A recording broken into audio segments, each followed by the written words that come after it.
Firstly തന്നെ ഇൻഡൽജിയോൻ്റെ Arabian blooming Jasmine എന്ന് പറഞ്ഞിട്ടുള്ള ഒരു ടോണറാണ് യൂസ് ചെയ്യുന്നത്. ഫേസ് നന്നായിട്ട് ക്ലെൻസ് ചെയ്തതിന് ശേഷം മാത്രം മേക്കപ്പ് സ്റ്റാർട്ട് ചെയ്യുക. ഇത് ഡ്രൈ സ്കിന്നിനുള്ള ഒരു പ്രൊഡക്റ്റാണ്. എൻ്റെത് ഓയിലി ആണ്, ബട്ട് ഇപ്പോൾ ഇവിടെ വിൻ്റർ ആവുന്നതുകൊണ്ട് കുറച്ച് ഡ്രൈ ആണ്. നല്ലൊരു അഫോർഡബിൾ പ്രൊഡക്റ്റാണ്. സ്കിൻ ഹൈഡ്രേറ്റ് ചെയ്യാൻ വേണ്ടിയിട്ട് ഹെൽപ്പ് ചെയ്യും. ടോണർ ഒന്നെങ്കിൽ നിങ്ങൾക്ക് ഒരു കോട്ടൺ പാഡ് യൂസ് ചെയ്തിട്ട് അപ്ലൈ ചെയ്യാം, അല്ലെങ്കിൽ ഇങ്ങനെ പാറ്റ് ചെയ്തിട്ട് കൊടുത്താൽ മതി. നെക്സ്റ്റ് ആയിട്ട് ന്യൂട്രോജിനിൻ്റെ ഹൈഡ്രോബോസ് വാട്ടർ ജെൽ മോയ്സ്ചറൈസറാണ് യൂസ് ചെയ്യുന്നത്. നോർമൽ ഓയിലി ആൻഡ് കോമ്പിനേഷൻ സ്കിന്നുള്ളവർക്കൊക്കെ ഇത് യൂസ് ചെയ്യാം. ഡ്രൈ സ്കിന്നുള്ളവർ എപ്പോഴും ഡബിൾ മോയ്സ്ചറൈസ് ചെയ്യുക. അതായത് ആദ്യം ഒന്ന് മോയ്സ്ചറൈസ് ചെയ്തിട്ട് രണ്ടാമത് ഒന്നുകൂടെ നന്നായിട്ട് മോയ്സ്ചറൈസ് ചെയ്യുക. നെക്സ്റ്റ് സൺസ്ക്രീനാണ്. ലാ റോഷ് പോസേൻ്റെ ഒരു സൺസ്ക്രീനാണ് യൂസ് ചെയ്യുന്നത്. നിങ്ങൾക്ക് ഇഷ്ടമുള്ള ഒരു സൺസ്ക്രീൻ യൂസ് ചെയ്യാം. നെക്സ്റ്റ് ആയിട്ട് ഐബ്രോ ആണ്. PSൻ്റെ ഒരു പ്രൊഡക്റ്റാണ് യൂസ് ചെയ്യുന്നത്. ഇത് ഭയങ്കര അഫോർഡബിൾ ആണ്, അടിപൊളി പ്രൊഡക്റ്റുമാണ്. ഐബ്രോ ജസ്റ്റ് ഒന്ന് ഫില്ല് ചെയ്യുന്നേ ഉള്ളൂ. ഡീറ്റെയിൽഡ് വീഡിയോ വേണമെന്നുണ്ടെങ്കിൽ എന്തായാലും കമൻറ്റ് ചെയ്യും, ഞാൻ എന്തായാലും ചെയ്യാം. എപ്പോഴും കുറച്ച് പ്രൊഡക്റ്റ് യൂസ് ചെയ്തിട്ട് ചെയ്യുക. ബാക്കിൽ നിന്ന് തുടങ്ങുക, ഒരിക്കലും ഫ്രണ്ടിലേക്ക് കൊണ്ടുവരരുത്. ഫ്രണ്ടിലേക്ക് കൊണ്ടുവരുമ്പോഴാണ് ഭയങ്കര ആർട്ടിഫിഷ്യലായിട്ടൊക്കെ തോന്നൽ. പിന്നെ ലാസ്റ്റ് നിന്ന് തുടങ്ങിയിട്ട് ഈ ബാക്കിയുള്ള പ്രൊഡക്റ്റ് മാത്രം ഫ്രണ്ടിലേക്ക് കൊണ്ടുവരിക. അതാവുമ്പോൾ നമുക്ക് വേണമെങ്കിൽ ഇനിയും ബിൽഡ് ചെയ്യാൻ പറ്റും. പിന്നെ എന്തെങ്കിലുമൊക്കെ മിസ്റ്റേക്ക് ഉണ്ടെങ്കിൽ അത് തുടച്ച് കളയുക. ഇത് ഞാൻ ജസ്റ്റ് ഒന്ന് ഷേപ്പ് ആക്കുന്നേ ഉള്ളൂ. ഞാൻ കൺസിലർ വെച്ച് ഒന്നും ഷേപ്പ് ആക്കുന്നില്ല. എനിക്ക് കൂടുതൽ ഷേപ്പ് ആക്കുമ്പോൾ ഇഷ്ടമില്ല, കാരണം എൻ്റെ ആൾറെഡി തിക്ക് ഐബ്രോ ആണ്. നെക്സ്റ്റ് ആയിട്ട് ഫേസ് ഒന്ന് കളർ കറക്റ്റ് ചെയ്യാം. അതിനായിട്ട് മാക്കിൻ്റെ സ്റ്റുഡിയോ ഫിക്സ് കൺസീലർ കറക്റ്റ് പാലറ്റാണ് യൂസ് ചെയ്യുന്നത്. ഇതിലുള്ള ഓറഞ്ച് കറക്റ്റാണ് യൂസ് ചെയ്യുന്നത്. എനിക്ക് നല്ല പിഗ്മെൻറ്റേഷൻ ഉണ്ട്, എസ്പെഷ്യലി അറൗണ്ട് മൗത്ത്, പിന്നെ അണ്ടർ ഐ ഡാർക്ക് സർക്കിൾസ് ഉണ്ട്, പിന്നെ ചെറിയ ചെറിയ മാർക്സ് ഉണ്ട്. അപ്പോൾ അതൊക്കെ നമ്മൾ കളർ കറക്റ്റ് ചെയ്തിട്ട് മാത്രമേ ഫൗണ്ടേഷൻ അപ്ലൈ ചെയ്യാൻ പാടുള്ളൂ. അല്ലാതെ ചെയ്യുമ്പോഴാണ് ഈ ഫേസിൽ ഗ്രേനെസ് വരുന്നത്. അപ്പോൾ എപ്പോഴും എത്ര സിമ്പിൾ മേക്കപ്പ് ആവട്ടെ, ഈ ഒരു സ്റ്റെപ്പ് ഒരിക്കലും സ്കിപ്പ് ചെയ്യരുത്.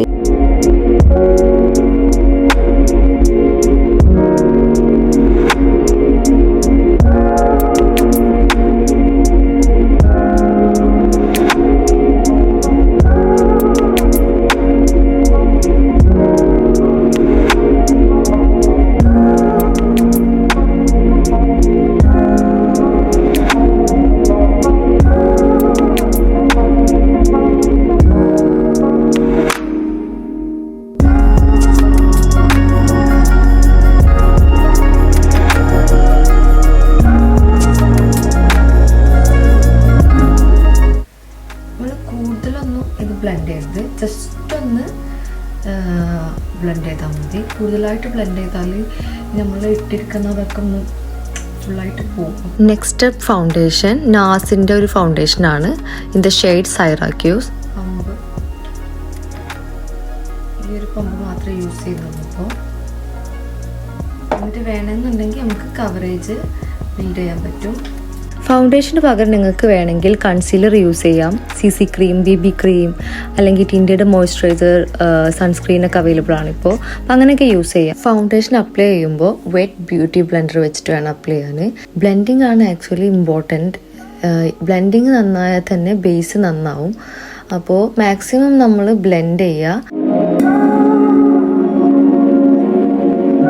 ഒരു പമ്പും കൂടെ ഞാൻ യൂസ് ചെയ്യുന്നുണ്ട് കേട്ടോ. അപ്പോൾ ഞാൻ ഈ ഒരു പമ്പ് യൂസ് ചെയ്യുന്നത് ഏതെങ്കിലും ഏരിയാസിൽ കുറവുണ്ടെന്നുണ്ടെങ്കിൽ ആ ഒരു ഏരിയാസിൽ ആണ് ഞാൻ ചെയ്യുന്നത്. ഞാൻ ഹൈലൈറ്റ് ചെയ്യാൻ വേണ്ടിയിട്ട് കൺസീലർ ഒന്നും യൂസ് ചെയ്യുന്നില്ല. അതുകൊണ്ടാണ് ഫൗണ്ടേഷൻ വെച്ചിട്ട് തന്നെ കണ്ണിൻ്റെ അടിയിലൊക്കെ ഫൗണ്ടേഷൻ അപ്ലൈ ചെയ്തത്. അപ്പോൾ നിങ്ങൾ ഹൈലൈറ്റർ യൂസ് ചെയ്യുന്നുണ്ടെന്നുണ്ടെങ്കിൽ കണ്ണിൻ്റെ അടിയിലൊന്നും കൂടുതൽ ഫൗണ്ടേഷൻ അപ്ലൈ ചെയ്യാണ്ടിരിക്കുക. പിന്നെ ഉള്ളത് തന്നെ നന്നായിട്ട് ബ്ലെൻഡ് ചെയ്യുക. ഇങ്ങനെ ബൗൺസിങ് മോഷനിലാണ് അപ്ലൈ ചെയ്യേണ്ടത്. കൂടുതൽ പ്രഷർ കൊടുക്കരുത്, ഡ്രാഗും ചെയ്യരുത്. അങ്ങനെ ചെയ്യുമ്പോൾ ആണ് ഈ പ്രോഡക്റ്റ്സ് മൂവ് ചെയ്യുന്നത്. അപ്പോൾ നന്നായിട്ട് അപ്ലൈ ചെയ്യുക. നെക്സ്റ്റ് ആയിട്ട് നമുക്ക് ഈ ഒരു ബേസ് ഒന്ന് സെറ്റ് ചെയ്യാം. അതിനായിട്ട് ഞാൻ യൂസ് ചെയ്യുന്നത് ലോറ മേഴ്സിയുടെ ട്രാൻസ്ലൂസൻറ്റ് പൗഡറാണ്. ഏതൊരു പൗഡറി പ്രോഡക്ട്സ് യൂസ് ചെയ്യുമ്പോഴും നമ്മൾ എക്സസീവ് ആയിട്ടുള്ളതൊന്ന് കളഞ്ഞിട്ട് വേണം യൂസ് ചെയ്യാൻ. ഞാൻ ഫേസിൽ എല്ലായിടത്തും ഒന്നിങ്ങനെ അപ്ലൈ ചെയ്യുന്നുണ്ട്. ഈ ഒരു മോഷനിൽ വേണം അപ്ലൈ ചെയ്യാൻ.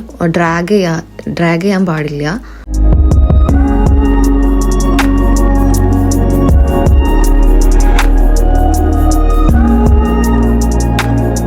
ബ്ലഷ് ഞാൻ നൈക്കിൻ്റെ ഒരു ബ്ലഷാണ് യൂസ് ചെയ്യുന്നത്. അതിൻ്റെ ഷെയ്ഡ് ഞാൻ അവിടെ കൊടുക്കാം. ബ്ലഷ് ഞാൻ ഈ ഒരു മെത്തേഡിലാണ് അപ്ലൈ ചെയ്യൽ. നമുക്ക് വേണ്ട അത്ര ബിൽഡ് ചെയ്തെടുക്കാം. എൻ്റെ ഒരു ഫേവറേറ്റ് പാർട്ടാണ് ഒരു ബ്ലഷ്. നിങ്ങൾക്ക് ഇനിയിപ്പോൾ ലിക്വിഡ് ബ്ലഷ് യൂസ് ചെയ്യണമെന്നുണ്ടെങ്കിൽ ഫേസ് സെറ്റ് ചെയ്യുന്ന മുന്നേ വേണം യൂസ് ചെയ്യാൻ.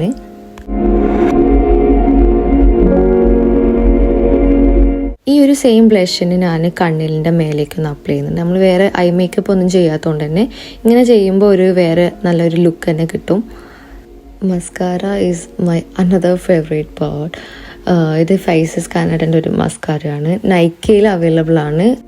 450 സംതിങ് എന്തോ ആണ് പ്രൈസ്. ഓഫറിൽ വരാറുണ്ട്.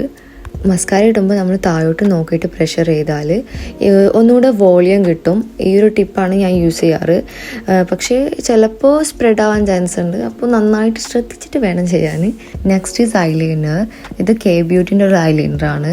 ഞാനിങ്ങനെയാണ് ഐലൈനർ ഇടാറ്. ആദ്യം ഒരു ലൈന് കോർണറിൽ നിന്ന് വരച്ചിട്ട് പിന്നെ ആ ഒരു ലൈന് ഐലാഷിലോട്ട് കണക്ട് ചെയ്യുന്ന ആ ഒരു രീതിയിലാണ് ചെയ്യാറ്. ഒരാൾ നല്ല കരച്ചില്ല. ഫുള്ളായില്ല. ഈ ഒരു വീഡിയോയിൽ യൂസ് ചെയ്ത എല്ലാ പ്രൊഡക്ട്സും എൻ്റെ ഫേവറേറ്റ് പ്രൊഡക്ട്സ് ആണ്. ഫൗണ്ടേഷൻ ഒഴിച്ച എല്ലാ പ്രൊഡക്റ്റും നല്ല അഫോർഡബിളും ആണ്. ഞാനിങ്ങനെ കണ്ണിൻ്റെ അടിയിലും കൂടെ മസ്കാര അപ്ലൈ ചെയ്ത് കൊടുക്കുന്നുണ്ട്. നിക്സിൻ്റെ ഒരു ലിപ് ലൈനറാണ് യൂസ് ചെയ്യുന്നത്. ഇങ്ങനെ ഒരു ബ്രൗൺ ലിപ് ലൈനർ യൂസ് ചെയ്ത് നമുക്ക് ഒരുവിധം എല്ലാ ലിപ്സ്റ്റിക്കൊക്കെ നമുക്ക് മാച്ച് ആക്കാൻ പറ്റും.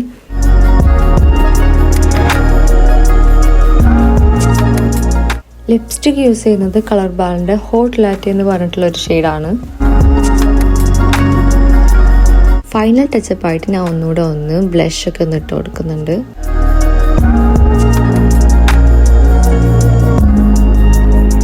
ഇതാണ് ഫൈനൽ ലുക്ക് വരുന്നത്. നിങ്ങൾക്ക് ഇഷ്ടപ്പെട്ടാൽ കമൻറ്റ് ചെയ്യുക, ഷെയർ ചെയ്യുക, സബ്സ്ക്രൈബ് ചെയ്യാം. അപ്പോൾ ബൈ.